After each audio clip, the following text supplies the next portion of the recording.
हमारी पड़ोसी प्लैनेट्स की ऐसी स्कैरी आवाजें जो आप पहली बार सुनोगे, और हमारे प्यारे साइंटिस्ट ने इन आवाजों को साउंड वेव्स में कन्वर्ट किया है ताकि हम इसे आराम से सुन सके। सबसे पहले मर्क्यूरी,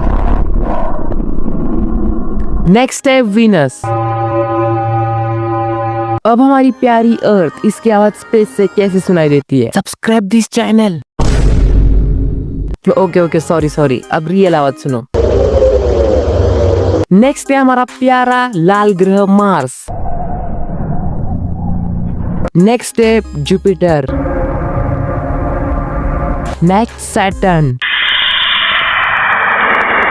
नेक्स्ट यूरेनस,